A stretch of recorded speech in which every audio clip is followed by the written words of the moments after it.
A alguien de la palabra de Dios es, ¿usted conoce a Dios? ¿Quiere conocer más a Dios? Ahí es tiempo de buscar a Dios. Casi siempre todos estamos evangelizando de esta forma, ¿verdad?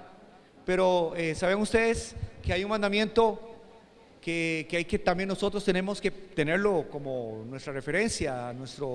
Ese mandamiento es para nosotros, si está en ese orden como lo estableció el Señor Jesús, nosotros estamos abocados como los hijos de Dios a ponerlo en práctica. ¿Y cuál es ese mandamiento? Dice San Mateo 22:37. San Mateo 22:37, usted ve que ahí dice que el Señor se refirió hablándole a una persona, contestándole, que le hizo esta pregunta: ¿cuál era el primero y más grande mandamiento? Y Jesús le dijo así, ¿verdad? Que es este: amarás al Señor tu Dios con todo tu corazón, y con toda tu alma, y con toda tu mente. Este es el primero y grande mandamiento. Amén. Este es el ¿qué? El primero y el más grande mandamiento. Entonces, si hablamos que es el primero y hay más mandamientos en la lista de prioridad, este es el número uno, y el que nosotros siempre tenemos que estar acatando, obedeciendo y practicando. ¿Estamos, hermanos? Entonces, si lo agarramos un momentito solo detenidamente, no voy a predicar sobre este versículo, pero quiero que nada más lo veamos para dónde vamos, porque estamos hablando de Dios. Y entonces dice que hay que amarlo. ¿Qué hay que hacer con Dios? Según el versículo, hay que amarlo, hay que amar a Dios, ¿verdad que sí? Ok, y amarlo significa que usted ya entró en una relación con Dios. Usted tiene una relación, amén, usted está conectado ya con Dios. Entonces, amar significa que ya usted se acercó a Dios, sabe quién es Dios y está ¿qué? Amándolo. ¿De acuerdo? Ahora, si vemos el versículo, si lo vamos así desmenuzando, dice Señor. ¿Verdad que dice Señor? ¿Puede cerrar la puerta arriba, por favor?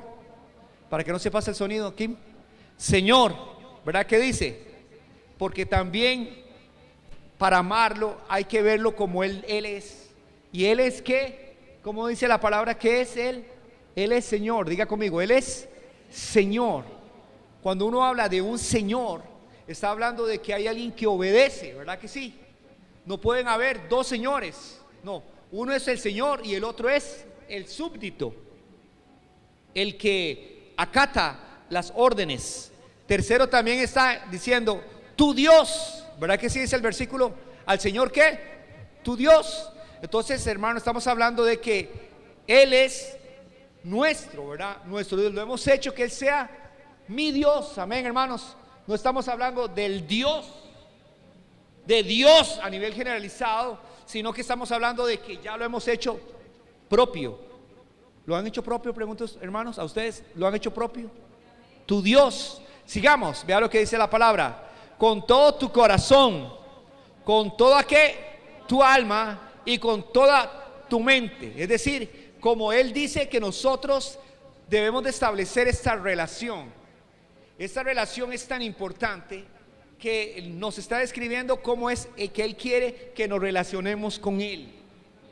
Yo cuando he tenido bodas, he tenido que casar a alguien y me estoy haciendo muy famoso para casar. Ahorita tengo otra boda que hacer y hace poco casé a alguien y ahora voy con otra. Bueno, pero casi en todas hay una forma para casar a las personas y se establece que ambos se les dice que están comprometidos, hermanos, en un pacto de hacer ciertas cosas, de amarlo en la riqueza, en la enfermedad, en la necesidad, en la pobreza, hermanos, y la otra persona dice sí acepto, y la otra persona se le dice lo mismo y también tiene que decir sí acepto. ¿Estamos? De igual manera es con Dios, estamos con una relación con Él. Y entonces, al tener una relación con Dios, ¿qué tenemos que hacer? Él es el que pone los términos de esta relación. Él dice que a Dios no se le puede amar a medias. A Dios no se le ama, hermanos, superficialmente. A Dios no se le ama como yo quiera. A Dios se le ama como Él dice, y punto. Como está establecido en la Biblia.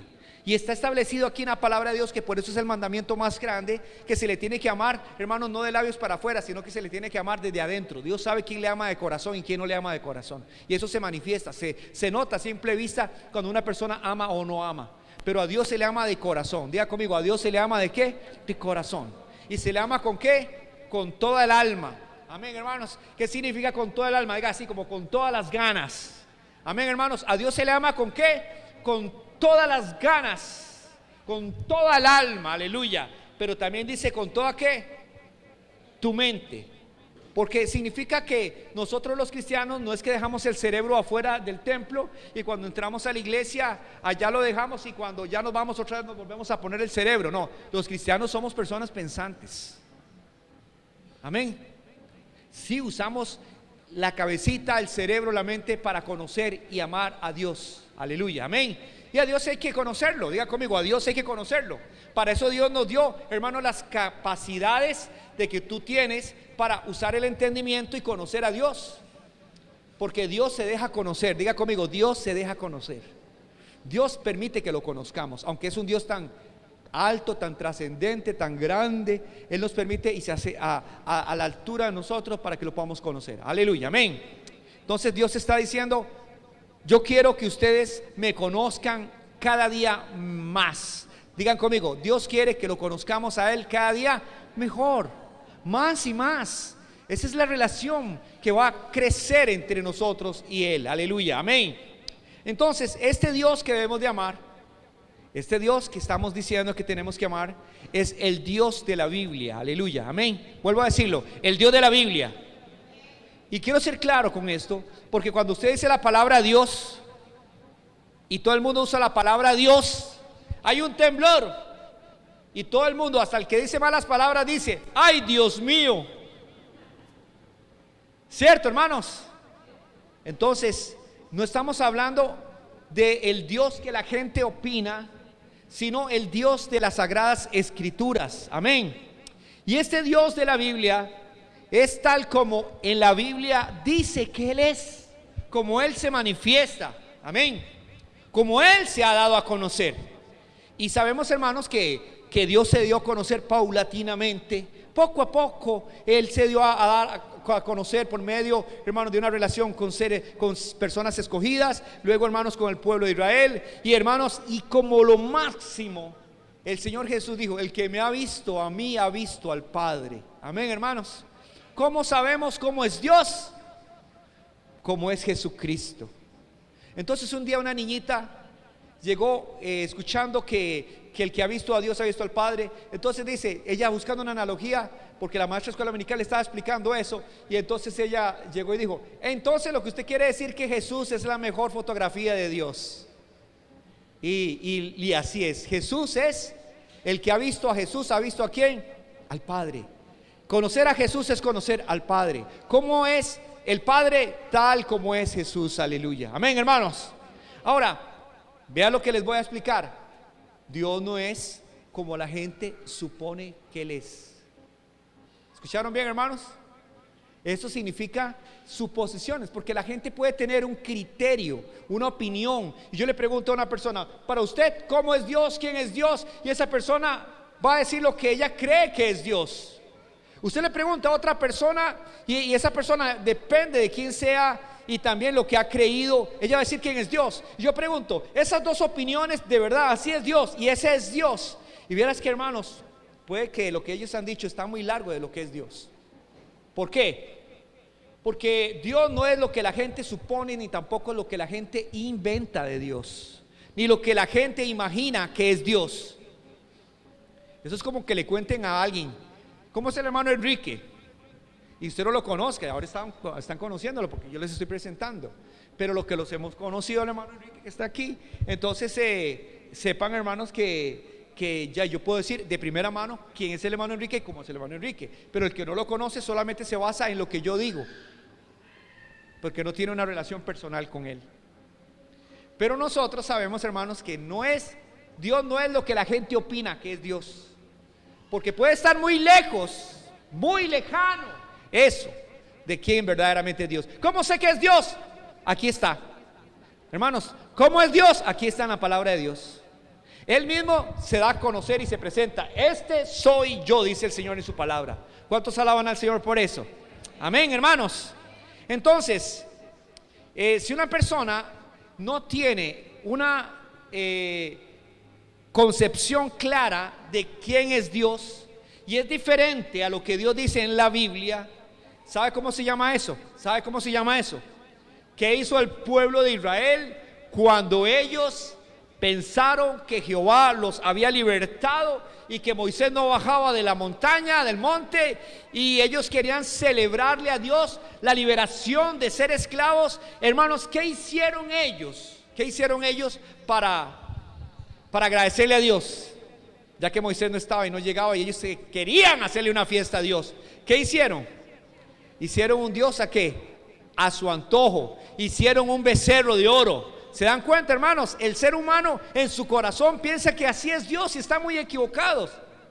Eso se llama idolatría. Cualquier persona, hermanos, que no se base en la Biblia para describir a Dios, para decir que Dios es así, no importa si tiene una idea o es una escultura o lo que ellos adoren, eso no es Dios. Dios es lo que Él es y lo que está escrito en la palabra que Él dijo que Él es.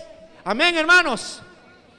Entonces lo que la gente hace es hacer, usted sabe que la palabra de Dios dice que Dios nos hizo a su imagen y semejanza, ¿verdad que sí, hermanos?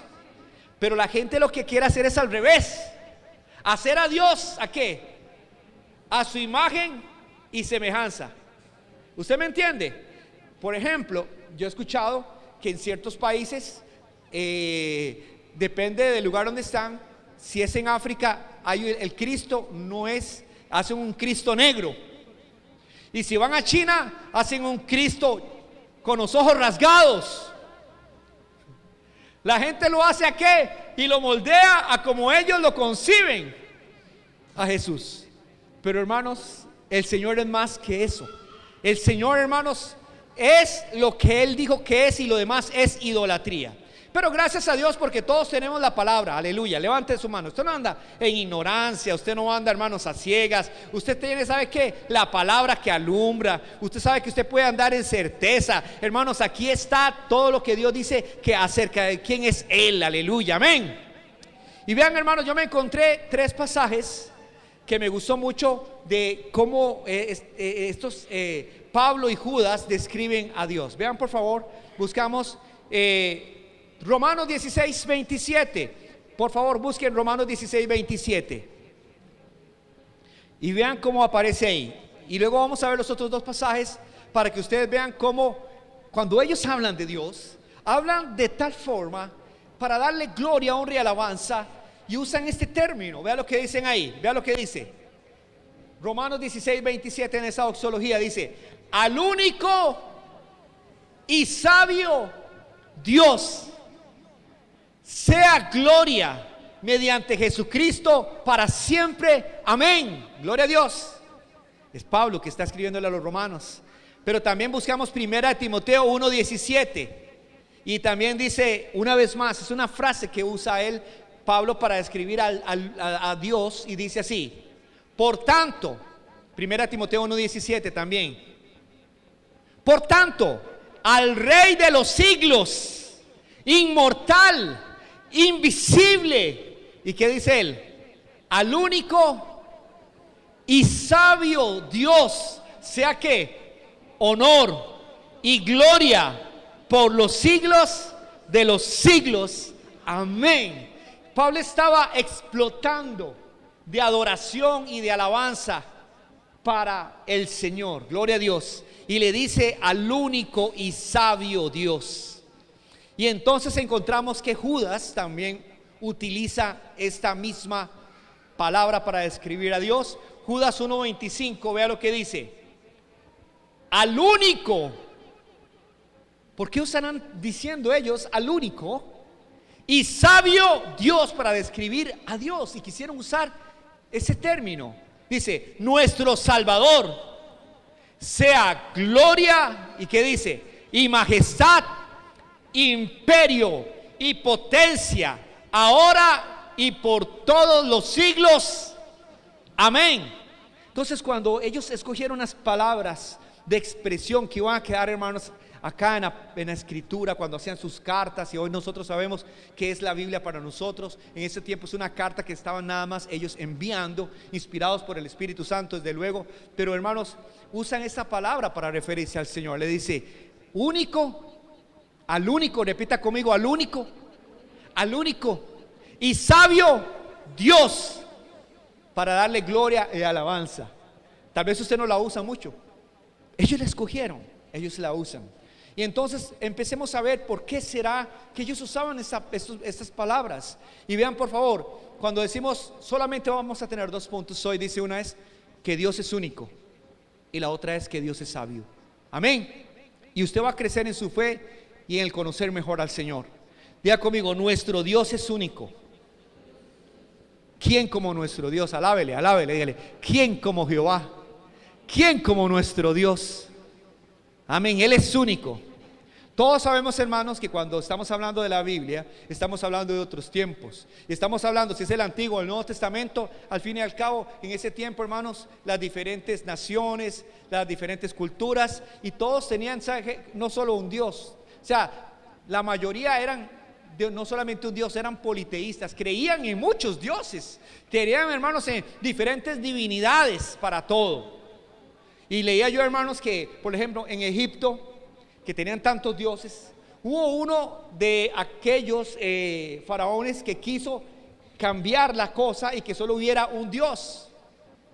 Y hermanos, a lo último él hizo todo ese movimiento, esa revolución. ¿Y qué fue lo que pasó con él? Bueno, a lo último esa persona quisieron eliminarlo de la historia, porque normalmente Egipto es un país lleno de ¿qué? Demasiado, hermana, idolatría politeísta en gran manera. Eso es en el mundo antiguo. Entonces dice uno, bueno, sí, pero es el mundo antiguo. La gente creía que había un Dios para cada cosa. El Dios hasta el sol decían que era Dios. Que hay pueblos animistas que piensan que cada una de las diferentes cosas de la naturaleza, ahí hay un Dios o un espíritu que hay que pedirle permiso y cosas de ese tipo, hermanos. Y creo, hermanos, que no andamos tan largo, porque aunque estamos diciendo que nosotros vivimos en un tiempo de gente muy sofisticada, vivimos en un tiempo donde la gente es muy moderna y estamos diciendo, el hombre de hoy ya esas cosas eran del oscurantismo, eso era hace tiempo. Pero hermanos, ahora ya el hombre no es ni politeísta. Mentiras, hay muchas naciones todavía que son politeístas. Vea la India, ¿cierto, hermanos? Hay muchas naciones que creen en muchos dioses. Pero usted dice así, pero es que ellos están todavía de verdad demasiado atrasados en sus ahora somos personas modernas. Pero usted no se ha puesto a pensar que lo que la gente obedece, eso es su Dios. Que la gente no necesita tener una escultura o una divinidad como tal, ponerle el nombre para que sea un Dios. Por ejemplo, el materialismo. ¿Puede el materialismo ser un Dios? ¿Gobernar a una persona? ¿Puede las drogas ser un Dios? ¿Puede ser la promiscuidad un Dios? Hermanos, yo le pregunto, y si mientras eso gobierne el corazón del hombre y el hombre sirva a eso y solo esté abocado a esas cosas, hermanos, entonces eso llega a ser Dios para ellos. Dios no solamente es que una persona haga una figura y diga es mi divinidad, puede ser hasta un hombre, puede ser una mujer. Que el esposo es mi Dios y yo le rindo pleitesía y yo lo obedezco, o mi esposa es mi Dios, yo vivo para ella solamente. Y todo es para ella. Quiero explicar, hermanos, cualquier cosa que a nosotros nos gobierne y nos domine, eso es Dios. ¿Lo escucharon? Y eso es idolatría. Idolatría. Entonces, piensen, hermanos, que dice la palabra de Dios que hay algo especial en el Dios que está en la Biblia. Número 1, vamos a buscar en Deuteronomio 6:4 para que vean que los israelitas, hermanos, ellos dicen el Shema, o no sé si lo pronuncio bien. Carol, ¿estás aquí? El Shema, no sé, usted trabaja para judíos, pero ellos tienen una, voy a decirlo así, una de las principales plegarias que tienen en la religión judía es esta. Se le dice a ellos el Shema. Bueno, no sé si lo estoy pronunciando bien, ¿verdad? Pero, ¿qué es el Shema?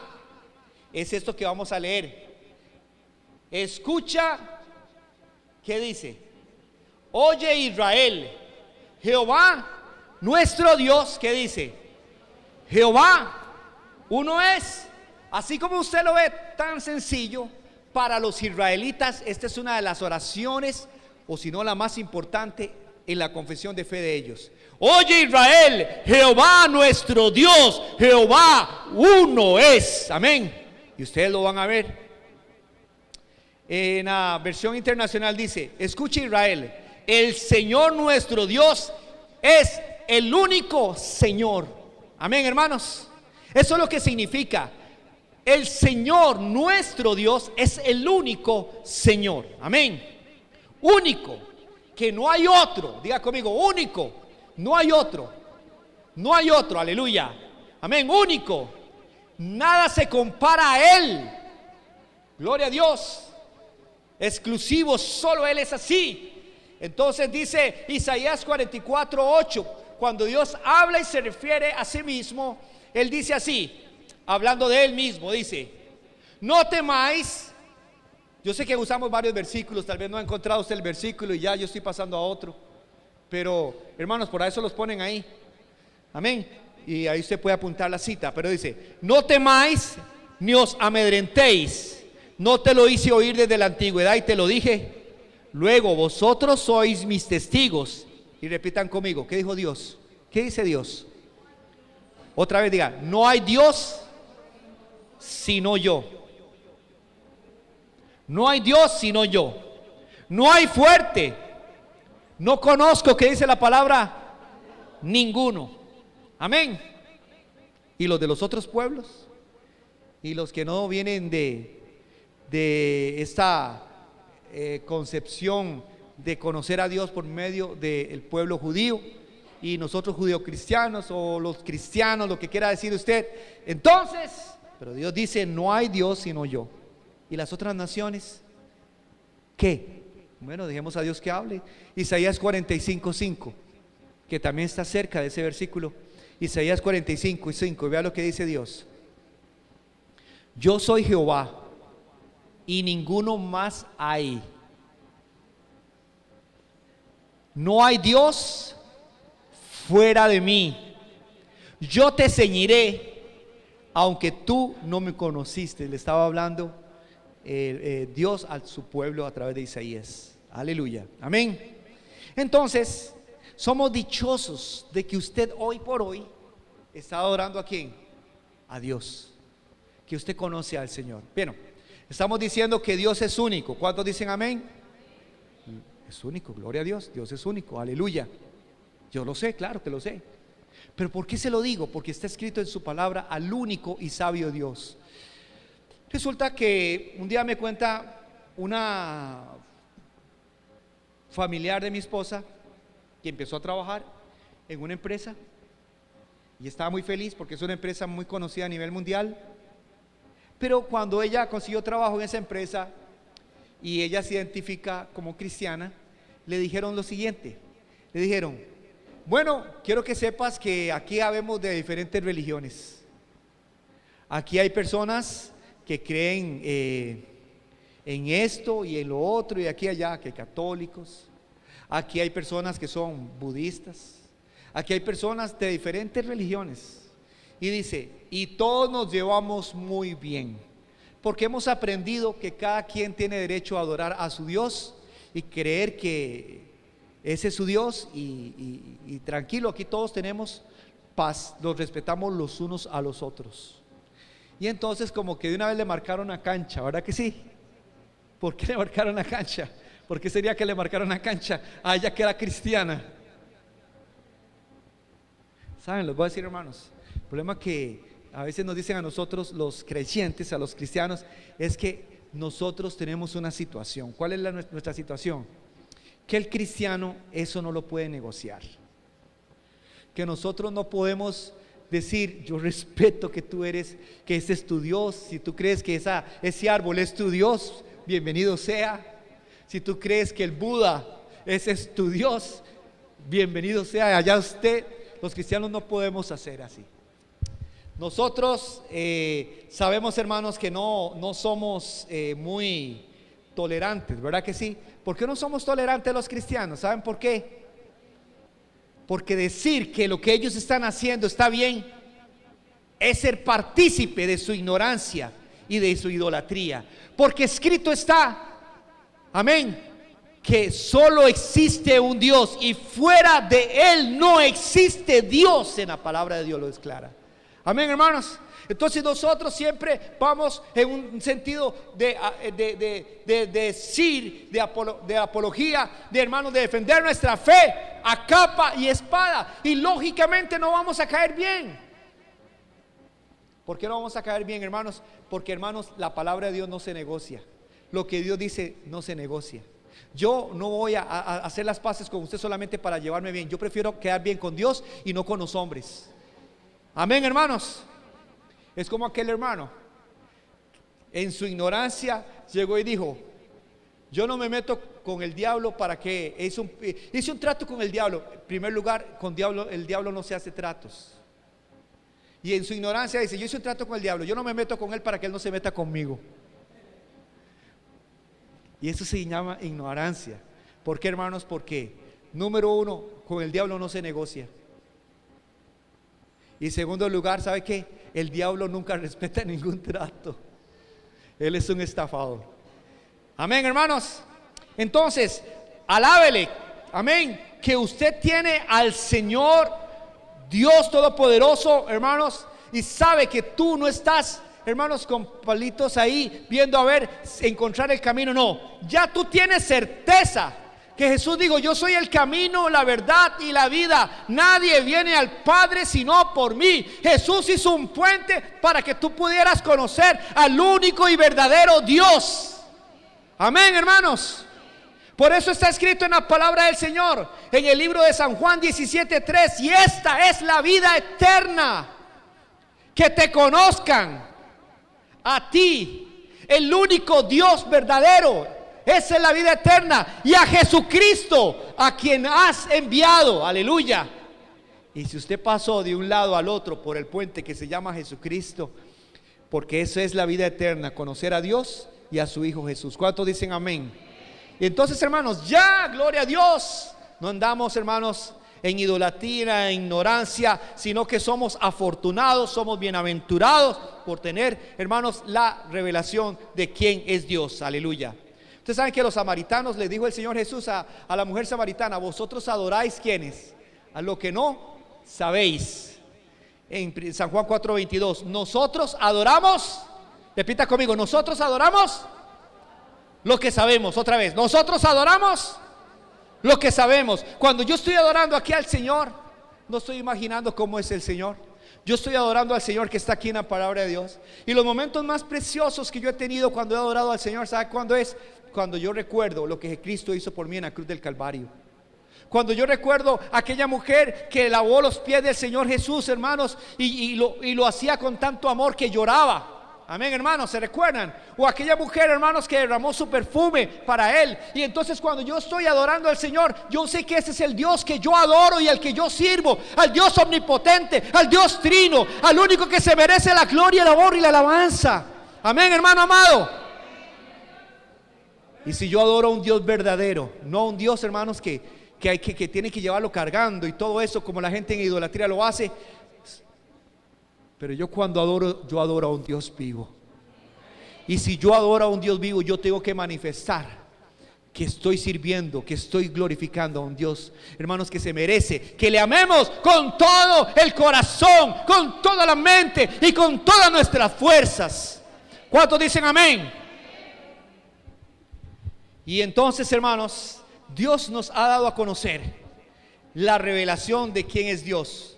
Pero vean por favor en Romanos 1, 19 y 23, y les voy a explicar esto que es a nivel teológico, algo que se habla, y es que ustedes saben, hermanos, que Dios se ha dado a conocer de dos maneras.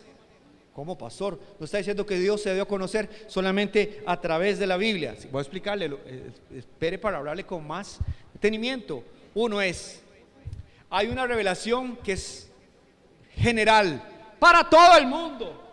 allá en las islas que están en el Pacífico, allá aquellos que uno sabe que están en los confines de la tierra, los que están, hermanos, allá en el Ártico, lo que sea, hermanos, piensen bien, hermanos, esta se llama la revelación general. ¿Y qué es lo que estoy hablando? Esto es lo que dice la palabra, Romanos 1, 19 al 23, porque lo que de Dios se conoce les es manifiesto, pues Dios se lo manifestó, porque las cosas invisibles de Él, ¿qué son las cosas invisibles de Él? Veamos a ver, su eterno poder, deidad, se hacen claramente visibles desde la creación del mundo, siendo entendidas por medio de las cosas hechas, de modo que no tienen excusas. Entonces, cuando una persona allá, hermanos, en una isla ve el sol, y entonces ve el sol, y no va a decir el sol es Dios, no, deberá decir alguien creó al sol. Debe haber algo más grande que el sol para que lo haya creado. Todo tiene un origen, y ahí está Dios dándose a conocer, hermanos, a través de la naturaleza y las cosas que Él creó. Entonces dice la palabra, vea que es así, y la gente lo tiene en su conciencia, pues habiendo conocido a Dios, no le glorificaron como a Dios, ni le dieron gracias, sino que se envanecieron con sus razonamientos, y su necio corazón, que dice la palabra, fue entenebrecido. Pero a ver si entienden, no es porque Dios no se da a conocer, sino por causa del pecado que ya la persona tiene en su corazón. Entonces, en lugar de escoger que Dios es así, entonces escogen a Dios y le dan la espalda a Dios. Y vea lo que dice la palabra, vea cómo hacen. En lugar de decir Dios me está manifestando que Él es el que hizo todo lo que existe, dice que no le glorificaron como a Dios ni le dieron gracias, sino que vea lo que dice, profesando ser sabios, se hicieron ¿qué? Necios, y cambiaron la gloria de Dios incorruptible en semejanza de hombre que corruptible, de aves, de cuadrúpedos y de reptiles. En otras palabras, ¿cómo se llama esto? Corromper quién es Dios. Es decir, otra vez, distorsionar cómo es el verdadero Dios que aparece en la palabra del Señor. Entonces, hermanos, hoy sabemos y lo entendemos claramente que la Biblia, Dios no negocia con nadie. Dice, la gloria es solo para Dios. Diga conmigo, la gloria es solo para Dios. No comparte su gloria con nadie. Cuando decimos eso, no solamente significa que si a usted Dios lo bendijo y que usted no dio acción de gracias, no, sino que tiene que decir que Dios es el único que está sentado en el trono y Él es soberano. Que la ciencia no crea en Dios, eso es asunto de cada persona. Yo sé que hay científicos que creen en Dios, hay físicos que creen en Dios, hay mentes brillantes que creen en Dios, amén. Eso es algo de cada persona y cada persona decidirá lo que quiere. Entonces, pero hermanos, la ciencia, hay científicos que dicen, yo creo que Dios existe. Mire, dice que que usted sabe que el comunismo, cuando estaba la Unión Soviética y todo, ¿verdad? Llegaron al espacio, y como ellos tenían el ateísmo y todo, entonces decías, aquí estoy y no veo a Dios por ningún lado. ¿Dónde está el Dios de los cristianos? Dios no existe, ya llegamos aquí al espacio sideral, al cielo, y no vemos nada, aquí no está Dios. Pero cuando llegaron los astronautas que son de trasfondo cristiano, y llegaron allá a la luna y pusieron la bandera, ¿qué dijeron? Salmo 8, cuando veo los cielos, obra de tus dedos, la luna y estrellas que tú formaste, digo que es el hombre para que tengas memoria de él, y el hijo del hombre para que lo visites. En todo lado vemos la gloria de Dios. En todo lado vemos lo que Dios ha dejado, hermanos, como testimonio de su huella, de que lo que ha creado es perfecto. Amén, hermanos. Depende de quién es la persona y los ojos que están mirando las cosas. Pero la palabra de Dios dice también que Él es sabio. Diga conmigo, y sabio Dios, al único y qué, sabio Dios. Así, entonces, ¿de dónde procede la sabiduría? De Él. ¿De dónde viene la sabiduría? De Dios. Es la sabiduría El origen, hermanos, está en el Señor. Y decía también, hermanos, el apóstol Pablo con una signo de admiración cuando hablaba de Dios y pensaba, oiga, que si había una mente brillante es la del apóstol Pablo. Qué mente más profunda, hermanos, para poder, hermanos, describirnos lo que es el regalo de la salvación, la fe, pensar en Dios. Y vea qué lindo lo que él puso allí en Romanos 11, 33, 36 dice, cuando él está diciendo esto, es que le nace de su corazón y dice, oh profundidad de las riquezas, de la sabiduría y de la ciencia de Dios. ¿Cómo lo tiene usted? En signos de admiración, ¿sí o no? ¿Qué está diciendo eso? Signos de admiración es que él lo está diciendo con qué? Una forma contemplativa, ¿verdad que sí? Y dice, oh profundidad de las riquezas, de la sabiduría y de la ciencia de Dios. Yo me maravillo de ver cómo es Dios, de cómo quiso que la gente que no era judía se salvara, el plan que Dios tenía para que también ellos sean salvos y sean pueblo de Dios, y cómo Dios trajo la salvación por medio de su Hijo. Él pensaba, hermanos, cómo Dios logró que nosotros pecadores entráramos al cielo por medio de su Hijo que derramó su sangre preciosa por nosotros. Él llegaba a contemplar esto y decía, cuán insondables son sus juicios e inescrutables sus caminos.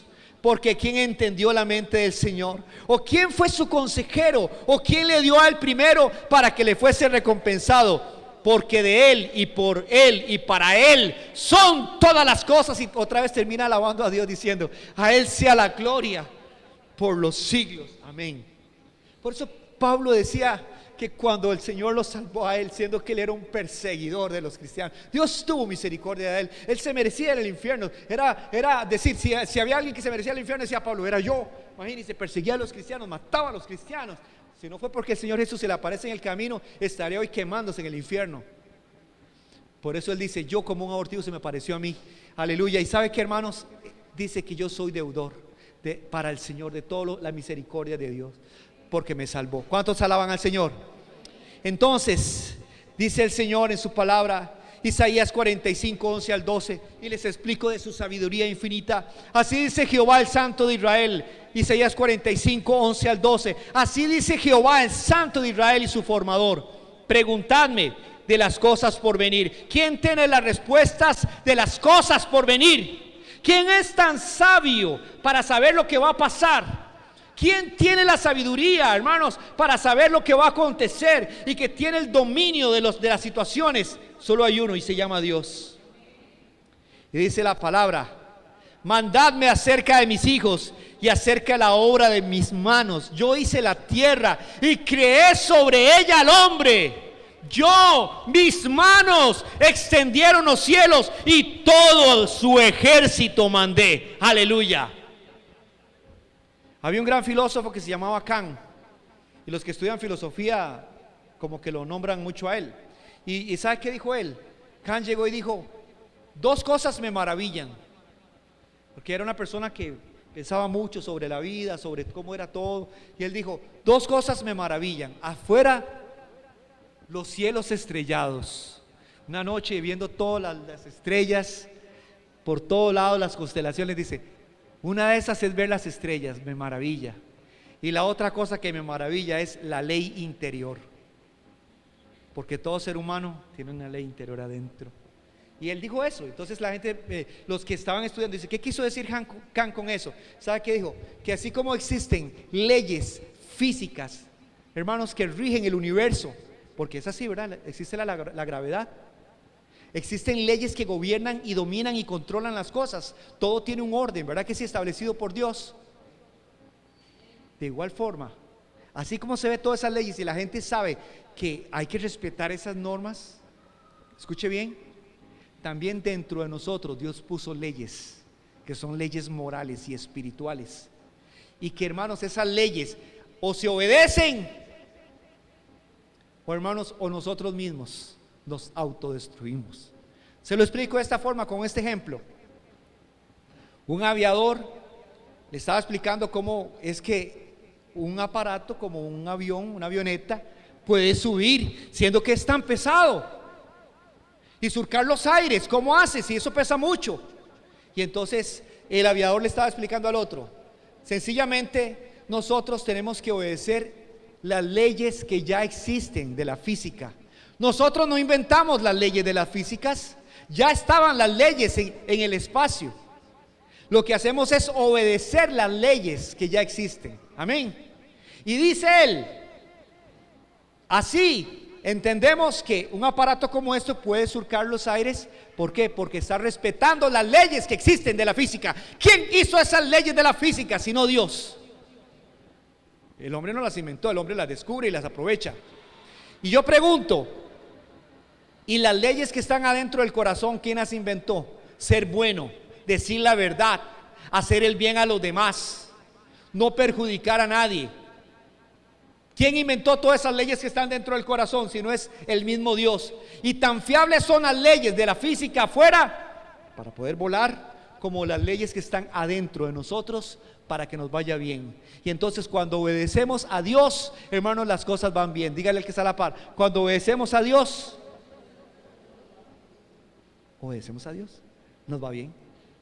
No podemos surcar digamos, las alturas a nivel espiritual si no obedecemos a Dios.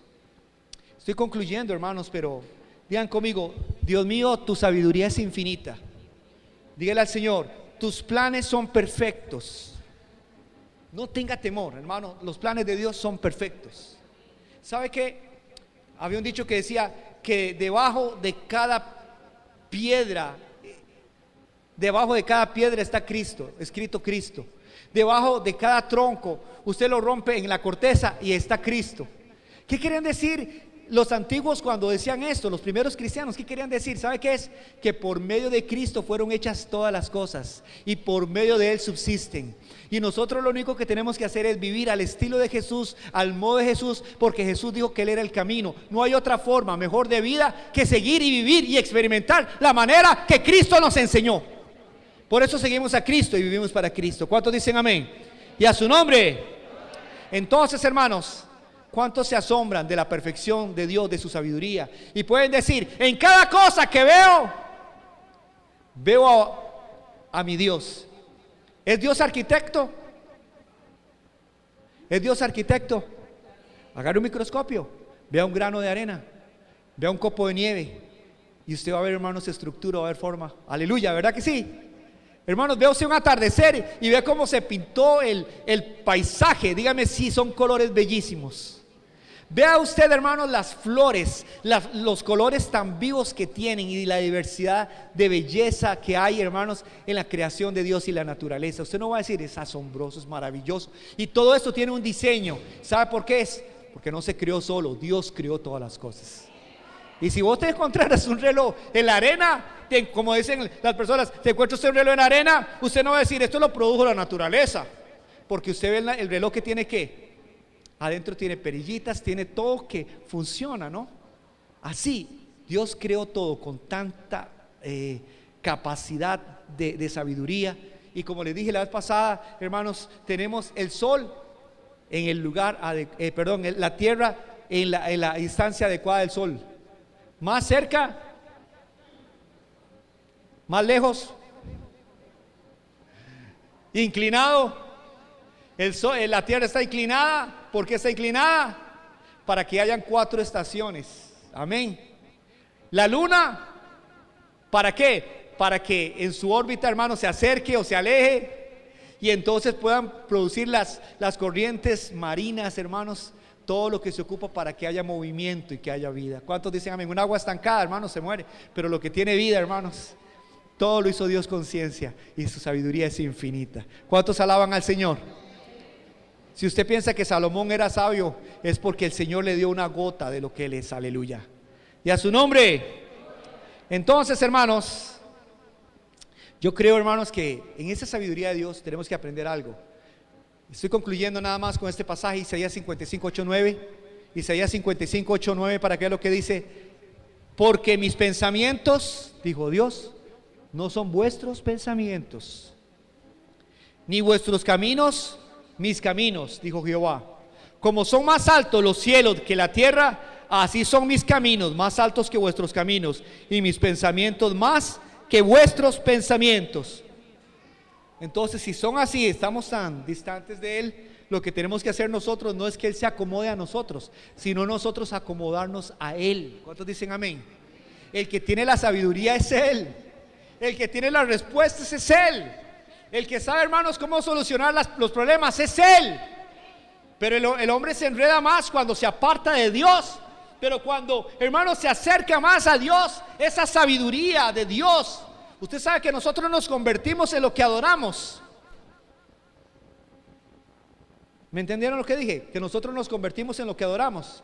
La gente que adora ídolos mudos, sordos, ciegos, que no caminan, se vuelven igual de huecos y de vacíos. Y las personas que adoramos a Dios, nos convertimos en el que adoramos. ¿Y cómo es Dios? Sabio. Por eso Dios creó un pueblo sabio. Aleluya. Cuando nosotros adoramos a Dios, nos convertimos en lo que Él es. Amén. Santo, perfecto, puro. Por eso nosotros, hermanos, tenemos la bendición de conocer a el único y sabio Dios. ¿Cuántos alaban al Señor? Pónganse de pie, iglesia. Por eso la gente no se da cuenta de lo que tiene. Somos más ricos de lo que la gente piensa. El dinero no lo hace a uno rico. Escuchen bien, hermanos. También la gente que tiene mucho dinero, o sea, no estoy diciendo que el dinero no se ocupe, se ocupa, claro, lo necesitamos, pero no es nuestro Dios. Nuestro Dios es el Señor. Por eso el Señor dijo, no podemos servir a Dios y a las riquezas, ¿verdad? Entonces, piénsenlo bien, hermanos. Somos bienaventurados porque estamos teniendo hambre y sed de Dios. Ahí donde estás, hermano, ¿qué le parece si levanta sus manos y repite conmigo ese versículo que dice, para que nosotros le demos honra y gloria a Dios? Diga conmigo: al único y sabio Dios, nuestro Salvador, sea gloria y majestad, imperio y potencia, ahora y por todos los siglos. Y todos decimos amén y amén. Aleluya. Dele un aplauso al Señor. Gloria a Dios.